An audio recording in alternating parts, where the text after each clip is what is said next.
Salut à tous, j'espère que vous allez bien. Aujourd'hui, on se retrouve pour une nouvelle vidéo de droit constitutionnel et on va essayer de s'intéresser à la différence qu'il y a à propos du contrôle de constitutionnalité des lois, de la différence qu'il y a entre le contrôle a priori et le contrôle a posteriori. Alors, la différence est au fond très simple. Alors, le contrôle a priori, ça intervient avant la promulgation de la loi.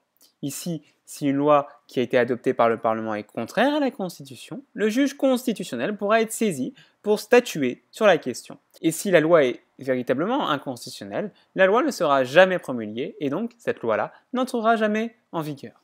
En France, par exemple, vous avez un tel contrôle a priori car certaines autorités politiques, le président de la République, le Premier ministre, les présidents de chambres parlementaires et 60 députés ou 60 sénateurs peuvent saisir le Conseil constitutionnel avant que la loi ne soit promulguée. Ça, c'était le contrôle a priori. Maintenant, le contrôle a posteriori. Qu'est-ce que ça veut dire? En fait, ça intervient après la promulgation de la loi. C'est l'exemple de la QPC, la question prioritaire de constitutionnalité, qui a été introduite en 2008.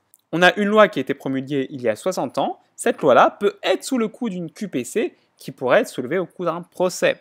C'est un avantage, car des lois anciennes qui seraient inconstitutionnelles peuvent donc être abrogées. C'est aussi un inconvénient, car n'importe quelle loi promulguée peut alors être renversée, car elle serait inconstitutionnelle. Voilà, j'en ai terminé sur cette distinction assez simple sur le fond entre la... Voilà, j'en ai terminé sur cette distinction. J'espère que la vidéo vous aura été utile. N'hésitez pas à me le dire en commentaire si ça a été le cas. N'hésitez pas non plus à vous abonner à ma chaîne. Et j'espère vous revoir très vite pour de nouvelles vidéos. Allez, ciao, bye bye.